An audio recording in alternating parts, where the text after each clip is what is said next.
श्रीमती जोया अफरीन आलम का स्वागत करें, अभिनंदन करें, पुष्पगुच्छ भेंट करें। सभी का बैच माला से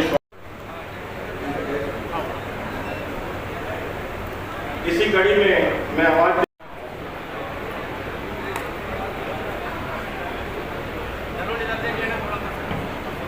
व्यापारियों के माध्यम से हम यह अति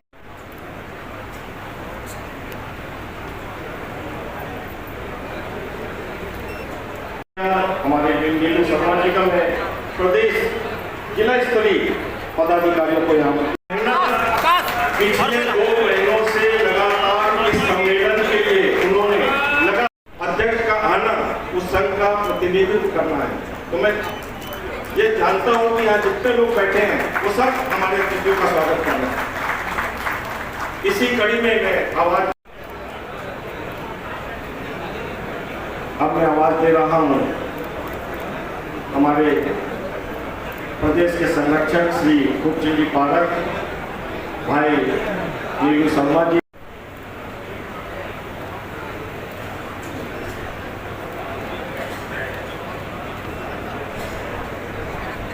चौकी व्यापारी संघ ने बहुत अच्छा कार्य जो आपको बताया था सेव उद्घाटन के लिए मैं उनके सदस्यों को एक बार जोरदार तालियों से सबका स्वागत करें। इसमें उपस्थित हमारे लाडले विधायक वर्तमान में स्पीकर आदरणीय डॉक्टर साहब, हमारे फाइनेंस मिनिस्टर आदरणीय ओपी चौधरी सर एवं पूरा सम्मानित मंच, सबसे पहले मैं आप सभी को बता देना चाहता हूं कि व्यापारी एकता की एक मिसाल देखने को जो आज राजनांदगांव में मिली है वो शायद मैंने तो अभी तक कभी देखी नहीं।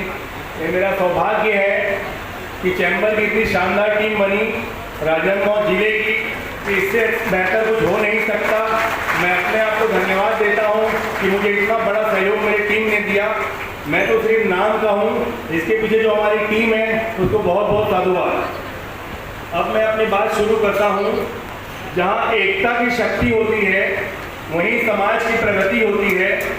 मिलजुल कर जो कदम बढ़ाते हैं वही इतिहास नया बनाते हैं। अब मैं अपनी 4 लाइन से बात शुरू करूंगा। Chhattisgarh chamber of commerce and industries के महाधिवेशन में हमारे सभी अतिथि एवं जिले से आए सभी व्यापारी भाइयों का मैं हार्दिक वंदन, स्वागत, अभिनंदन करता हूं। भाइयों, किसी भी देश की उन्नति प्रगति का मुख्य आधार व्यापार होता है। आर्थिक प्रगति ही देश को आगे बढ़ाने का पैमाना होता है। हम सभी व्यापारी देश की प्रगति में महत्वपूर्ण स्रोत हैं। चैम्बर ऑफ कॉमर्स व्यापारियों को एक सूत्र में जोड़कर माला बनाने का कार्य करता है। व्यापारियों की समस्या, शासन की योजनाओं के बीच हम चैम्बर ऑफ कॉमर्स सेतु का काम करते हैं। मैं अध्यक्ष होने के नाते वर्ष भर से व्यापारियों के बीच जाकर जो समस्याएं सुनता था, मन में एक अजीब सी बेचैनी थी। परंतु जब हम इस कार्यक्रम के आदरणीय वित्त मंत्री जी का ध्यान चाहूँगा, जब हम इस कार्यक्रम के निमित्त आदरणीय वित्त मंत्री जी से मिले रायपुर में, सबसे बड़ी बात उन्होंने हमारे डेलीगेशन को खूबचंद जी के नेतृत्व में 40 मिनट का समय दिया। इसके लिए चैम्बर की तरफ बहुत बहुत धन्यवाद देता हूं। उसमें सबसे बड़ी बात जो निकल कर आई वो बताना चाहता हूं। उससे मेरे 1 साल की बेचैनी उन्होंने 40 मिनट में ख़त्म कर दी। उन्होंने तर्क से सभी चीज़ों को समझाया और सूझबूझ के साथ सुलझाने का वादा भी किया। वित्त मंत्रालय संभाल रहे हैं, व्यापारियों को नुकसान नहीं हो सकता क्योंकि इतने पढ़े लिखे और समझदार इंसान जो हमारे नई वित्त मंत्री हैं, मैं समझता हूँ किसी भी व्यापारी का हित वो नहीं करेंगे। भाइयों, किसी भी समस्या के समाधान के लिए दोनों पक्षों को जानना जरूरी है। हम व्यापारी बंधु अपनी समस्याओं को उचित मंच पर नहीं रख पाते। शासन के पास समाधान है, हम उचित मंच के माध्यम से हम पहुंच नहीं पाते। जरूरत है हमें सामंजस्य की, शासन के नजरिए को समझने की।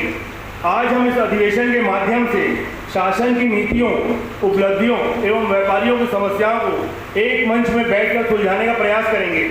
और मुझे खुशी है, दिल से बताना चाहता हूँ कि हमारे दिलदार हृदय सम्राट चावल वाले बाबा डॉक्टर रमन सिंह जी के रहते मैं नहीं समझता राजनांदगांव जिले में किसी भी व्यापारी को किसी भी प्रकार की तकलीफ नहीं होगी, ऐसा मेरा और चैम्बर का मानना है। हमारे मन में जो भी संशय है वो भी वित्त मंत्री ओपी चौधरी जी से मिलकर दूर करने का प्रयास करेंगे। चैम्बर व्यापारी हित के साथ साथ मानवता की सेवा निवेदन करता हूँ। स्वागत उद्बोधन के इस मंची कार्यक्रम में भोजन और फिर भोजन के बाद कार्यक्रम जो होने वाला है वही व्यापारियों का मेन सत्र है। गंभीरता में भाग लेंगे, हम अपनी समस्याएं बताएंगे, क्योंकि ओपी चौधरी जी ने व्यस्त समय के बाद भी हमें राजनांदगांव वासियों को 4 घंटे का समय दिया है। समस्याओं का निराकरण होगा तो और हमारी दुविधा को शासन समझेगा, व्यापारियों की बातों को, और थोड़ा व्यापारी भी समझेंगे शासन की बातों को, तो निश्चित मानिए सभी समस्याओं का समाधान होगा। अंत में एक ही निवेदन, मैं पूरे जितने मंच में बैठे सबसे एक ही निवेदन करूंगा कि हमारे पास सिर्फ 2 ही शक्ति है, एक है हमारी संख्या बल और दूसरा है हमारी एकता, जो दोनों चीज आज इस हॉल में दिख रही है। सभी को बहुत बहुत धन्यवाद।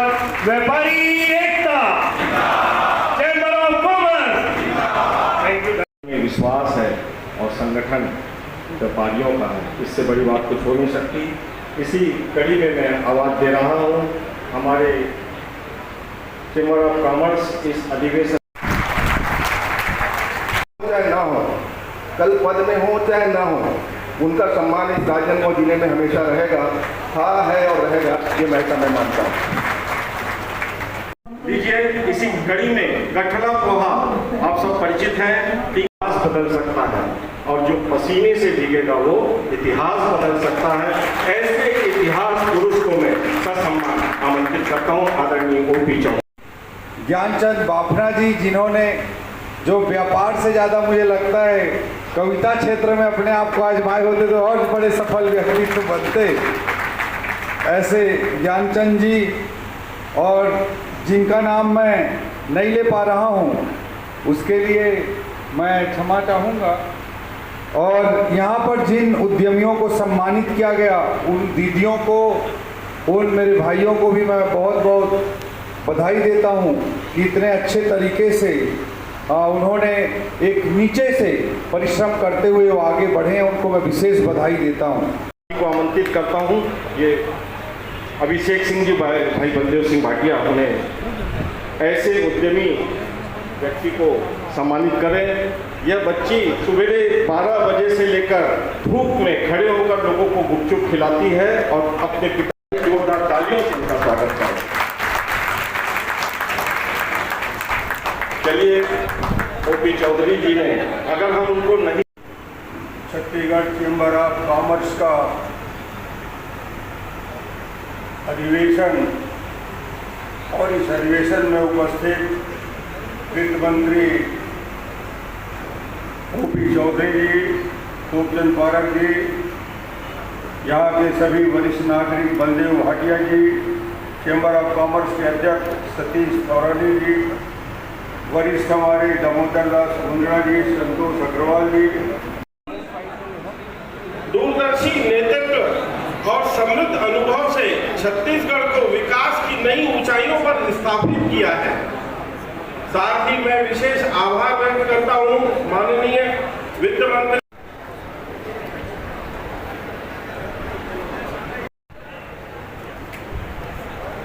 सतीश तौरानी जी,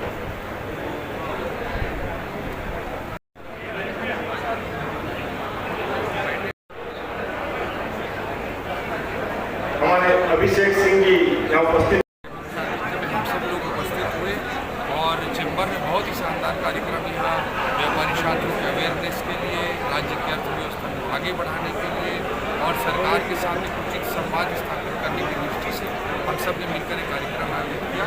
इसमें भाग लेने वाले सभी व्यापारी साथियों को मैं बहुत बहुत बधाई देता हूँ। और सबसे अच्छी बात, मोदी जी की अपील अनुसार चौकी के हमारे व्यापारी साथी जो 10 गाड़ियों में आने वाले थे वो लोग एक बस में आए। ऐसे बहुत सारे लोग ईवी व्हीकल से आए, हम लोग भी बिना पायलट फॉलो के आए। तो आज युद्ध की परिस्थितियों में सब लोग मिलकर देश के साथ मोदी जी के अभियान में खड़े हैं। चैम्बर ऑफ कॉमर्स की दृष्टि से मैंने सरकार की ओर से स्पष्ट किया कि कोई भी व्यापारी जब काम करता है तो उसमें कोई छोटी मोटी जो त्रुटियाँ होती हैं उसको इग्नोर करने के लिए विभिन्न विभाग पूरी तरह से तैयार है। जो बड़े गड़बड़ियाँ करते हैं 1-2% लोग, वैसे ही लोगों पर कार्रवाई की जाए। इस तरह की बात को हमने मजबूती के साथ रखा है। और ईज ऑफ डूइंग बिजनेस जो मोदी जी का थीम है उसके तहत व्यापार प्रोत्साहन अर्थव्यवस्था को बढ़ाने की दृष्टि से अत्यंत आवश्यक है। उस दृष्टिकोण से कि सब लोग मिलकर के काम करेंगे।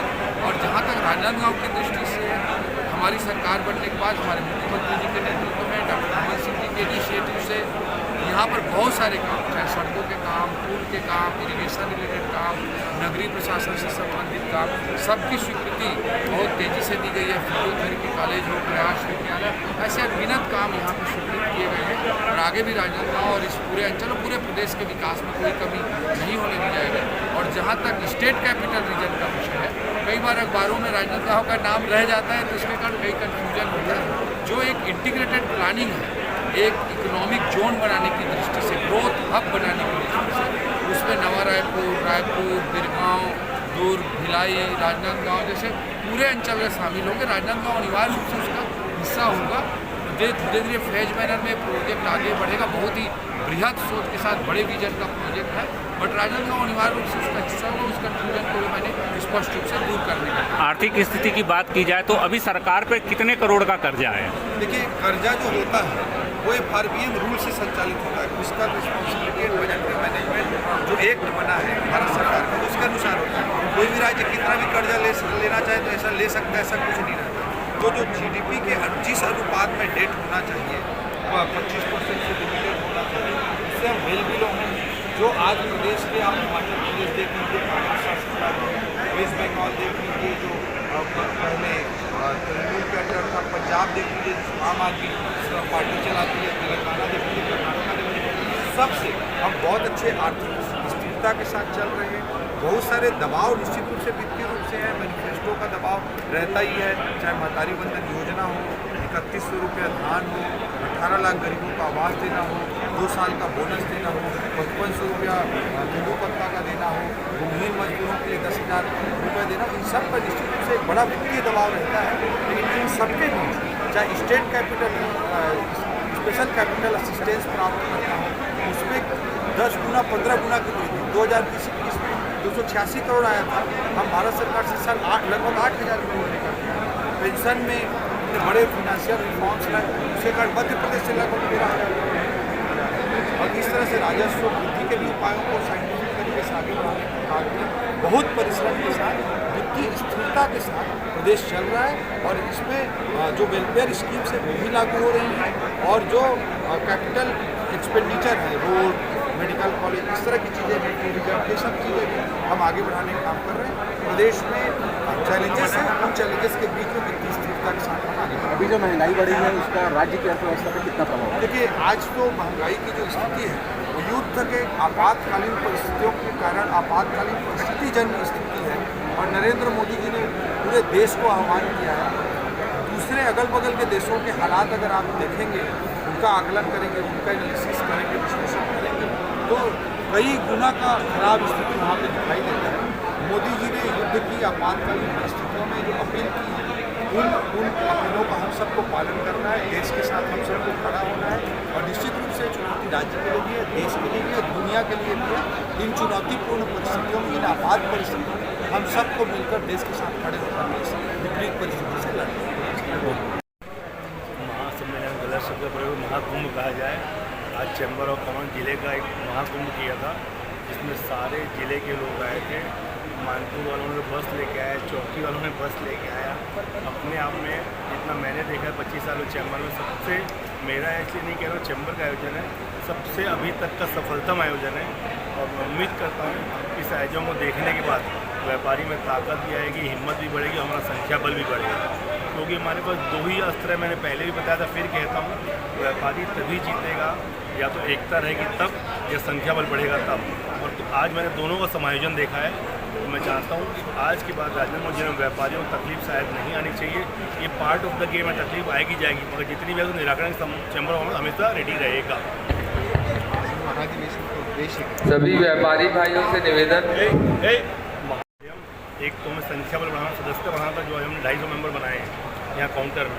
उसके अलावा बाहर से 80 मेंबर और नए बन के आए। हमारा आज की तारीख में 320 मेंबर आज नए बने हैं। दूसरा, सभी व्यापारियों को एक छत के नीचे लाना था ताकि उनमें एकता रहे।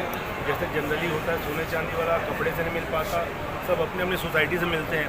हमने प्रयास किया कि सारे लोग आ जाए, उसमें सारे ज़िले के व्यापारी आए और सबसे अच्छी बात हमारा प्रदेश नेतृत्व भी आया, हमारे सतीश थौरानी जी आए, उनकी पूरी टीम आई।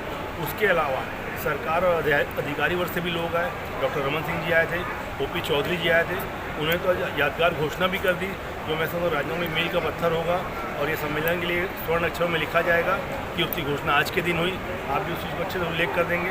और मैं अपने आप को बहुत भाग्यशाली मानता हूँ कि चैम्बर ऑफ कॉमर्स की इतनी शानदार टीम मिली। मुझे तो सिर्फ नाम मिला, मैंने शायद समझता हूँ मैंने बहुत कुछ नहीं किया, लेकिन हमारे चैम्बर के महामंत्री, कोषाध्यक्ष और पूरे हमारे प्रदेश उपाध्यक्ष, संयोजक, सारों ने मिलकर इस चैम्बर को 4 चांद लगा दिया। मैं सभी चैम्बर परिवार दिल से धन्यवाद देता हूँ कि आप लोग थे तो इतना बड़ा आयोजन हो गया, वरना अकेला व्यक्ति तो कुछ भी नहीं कर सकता। इससे एक साफ संदेश जाना चाहिए, समूह में ताकत है, संख्या में ताकत है, एकता में ताकत है। मैं सभी व्यापारियों को अपील करूँगा, एकता भाईचारा बना के रखें। हो सके जितनी हम इस चैम्बर की संख्या बढ़ाएं, ताकि सरकार से, अधिकारी से कभी कोई न्याय संगत बात ना हो, उसमें लड़ना हो, तो पूरा चैम्बर पर एकजुट रहेगा। बहुत बहुत धन्यवाद। जय छत्तीसगढ़, जय चैम्बर। मेरा शुभ नाम कमलेश बैद, अध्यक्ष चैम्बर ऑफ कॉमर्स। जय व्यापार, जय छत्तीसगढ़।